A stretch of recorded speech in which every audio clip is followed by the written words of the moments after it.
Halo semuanya, kelas 11, apa kabar nih? Oke, hari ini Ibu super semangat banget karena kita bakal bedah topik yang jujur aja ya, nggak cuma ada di buku cetak matematika kalian, tapi ini tuh literally terjadi di setiap sudut kehidupan kita sehari-hari. Fokus pembahasan kita kali ini adalah data bivariat, wabil khusus soal diagram pencar dan korelasi. Jadi, siapin fokus kalian karena materi ini bakal ngebuka mata kalian banget soal gimana angka-angka itu sebenarnya bisa bercerita.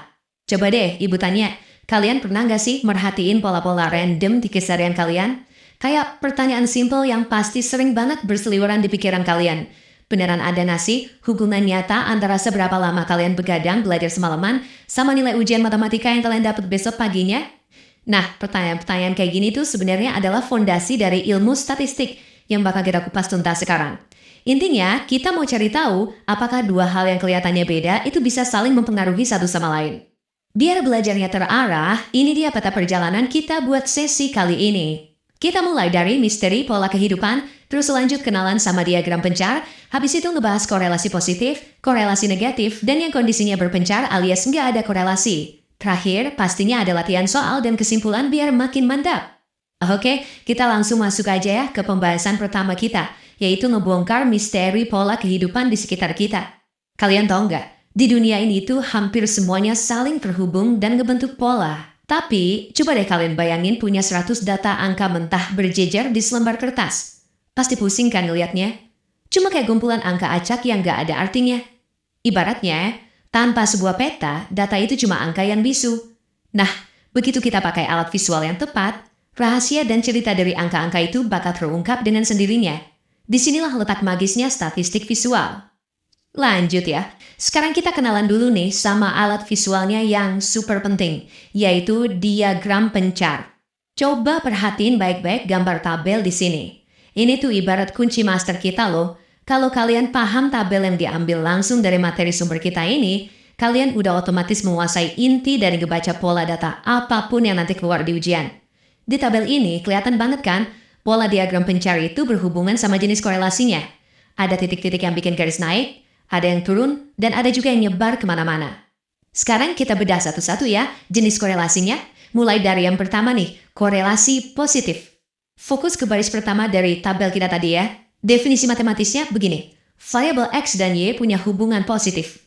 Maksudnya, kalau variabel X-nya naik, nilai Y-nya juga ikutan naik. Berlaku juga sebaliknya ya.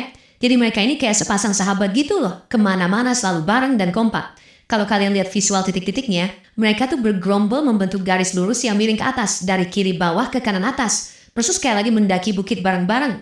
Biar gampang nempel di otak, kita pakai contoh sehari-hari aja. Anggap variabel X itu waktu belajar kalian, dan variabel Y itu nilai ujian. Secara logika, makin banyak waktu dan usaha yang kalian habiskan buat belajar, peluang buat dapat nilai tinggi pas ujian juga makin besar kan? X-nya naik, Y-nya juga naik. Nah ini dia nih contoh paling pas buat korelasi positif. Udah paham ya yang positif? Nah, sekarang gimana kalau hubungannya malah berlawanan? Kita masuk ke pembahasan korelasi negatif. Perhatian baik-baik ya, ini agak beda dari yang tadi. Sesuai sumber materinya, korelasi negatif itu terjadi kalau variabel X dan Y punya hubungan yang berlawanan. Jadi, kalau variabel X-nya meningkat, variabel Y-nya malah menurun. Kebalikannya gitu loh. Secara visual, kumpulan titiknya bakal ngebentuk garis yang merosot ke bawah. Dari kiri atas turun ke kanan bawah. Satu pihak naik, pihak yang lain justru harus ngalah dan turun. Biar makin kebayang, kita hubungin sama hal yang paling sensitif nih, isi dompet kalian. Misal variabel X itu uang jajan yang kalian pakai, dan variabel Y adalah sisa tabungan. Makin banyak uang yang kalian keluarin buat beli boba atau jajan di kantin, otomatis sisa tabungan kalian makin menipis kan? X-nya naik, Y-nya merosot turun. Hubungan timbal balik yang beda arah. Logis banget kan? Oke, bagian selanjutnya. Dimana kalau data ini nyebar nggak karuan alias berpencar. Mari kita bahas. Nah, coba kita lihat baris terakhir dari tabel sumber kita. Kenyataannya, nggak semua hal di dunia ini tuh saling berhubungan loh.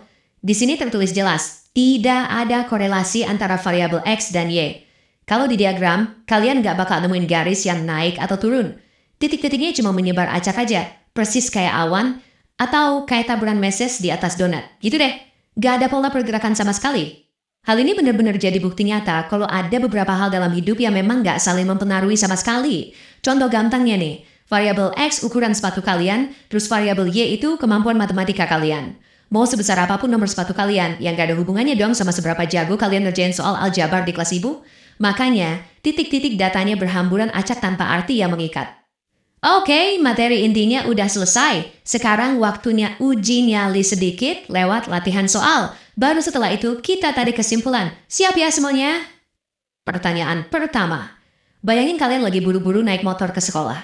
Kalau variabel X itu kecepatan berkendara kalian, dan variabel Y itu waktu yang dibutuhin buat sampai ke gerbang sekolah, kira-kira korelasinya apa ayo? Coba dipikir sebentar. Kalau kalian makin ngebut, waktu dijalani jadi gimana? Yap, pinter banget.